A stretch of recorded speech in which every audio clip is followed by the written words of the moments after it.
আহত পড়ুয়া ইন্দ্রানুজ রায়ের বাবা তার প্রতিক্রিয়া যে পুলিশ তাদের কাজ করছে এটাই স্বাভাবিক। আমরা চাই না কোনো অপ্রীতিকর ঘটনা ঘটুক। প্রতিক্রিয়া যাদবপুর কাণ্ডে জখম ছাত্র ইন্দ্রানুজ রায়ের বাবার। শুনুন কি বলেছেন তিনি। পাম্প চালিয়ে উঠছে বিল, কেএসবি পাম্প বাঁচায় বিদ্যুৎ, বিলের প্রবলেম গেল। বিদ্যুৎ সাশ্রয়কারী জার্মান টেকনোলজিতে তৈরি কেএসবি পাম্প। পয়সা বাঁচাও, টেনশন ভাগাও। পুলিশের কাজ করছে, ওটা তাদের রুটিন কাজ করছে, সেটা করুন, তারা তার কাজ করবেন, এটাই তো স্বাভাবিক, সেটা করুন। আমরা যারা বড়, যারা সিনিয়র, তারা বিভিন্ন পদে যারা আছে, তারা পদমর্যাদার সঙ্গে মানানসই কাজকর্ম করুন। তারা তাদের দায়িত্ব নিশ্চয়ই জানেন, সেই দায়িত্বগুলো বুঝেই তারা কাজকর্মগুলো করুন। তাহলে আমাদের এই সমাজে কিছু হবে না, সমাজটা ভালো থাকবে। আর তারা যদি না করে উল্টোটা করতে থাকেন, তাহলে পরে আরও ক্যাওস সেগুলো আসবে।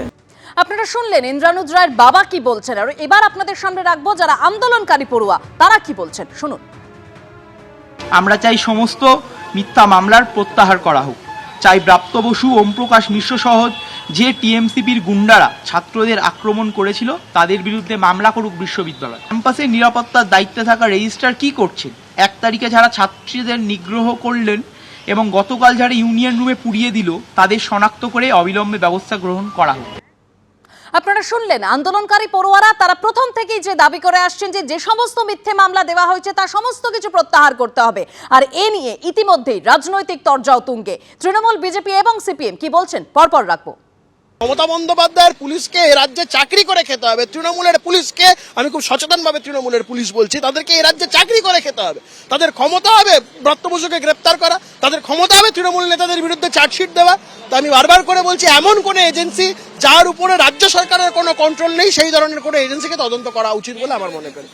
আমি আবার বলছি, এমন কোনো এজেন্সি যার উপরে রাজ্য সরকারের কোনো কন্ট্রোল নেই, সেই ধরনের কোনো এজেন্সি। যাদের মানুষের সঙ্গে কোনো সম্পর্ক নেই, যারা সংগঠনে কোনো ত্রিসীমানায় যায় না, যারা নিজেদের বাড়ির ওয়ার্ডে 300-র বেশি ভোট পায় না, বিপুল ভোটে হারে 150-200 ভোট পায়, তো তারা কথায় কথায় যদি হাইকোর্টের কথা বলতে যায়, তো তার মানে এটা তাদের জনসংযোগ নেই, মানুষের দরবারে বিচ্ছিন্ন যাবে। হেট কালচার, এটারই তো একটা আগলি উলঙ্গ প্রকাশ হচ্ছে মন্ত্রী জারি যাওয়ার চেষ্টা ছাত্রের উপরে, প্রতিবাদীদের উপরে, যেটা আমরা উত্তর ভারতে ইতিমধ্যে বিজেপির শাসনে, আরএসএস শাসনে দেখে আসছি। আসলে পুলিশ তো দলদাস।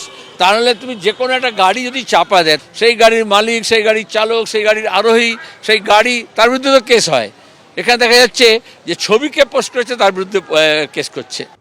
এদিকে যাদবপুর কাণ্ডের তদন্তে পুলিশি হেনস্থার চেষ্টার অভিযোগ। হাইকোর্টের দ্বারস্থ হয়েছেন এক এসএফআই সমর্থক। যাদবপুরের পড়ুয়াদের জিজ্ঞাসাবাদের জন্য বারবার ডেকে পাঠাচ্ছে পুলিশ। মোবাইল ফোনও চেয়েছিল পুলিশ, আপত্তি করেন পড়ুয়ারা।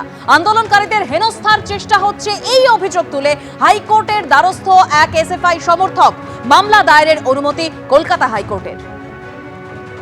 যাদবপুর কাণ্ডের তদন্তে ইতিমধ্যেই তৎপর হয়েছে পুলিশ, তবে এবার পুলিশি হেনস্থার চেষ্টার অভিযোগ সামনে আসছে। আর এই অভিযোগ তুলে হাইকোর্টের দ্বারস্থ হয়েছেন এক এসএফআই সমর্থক।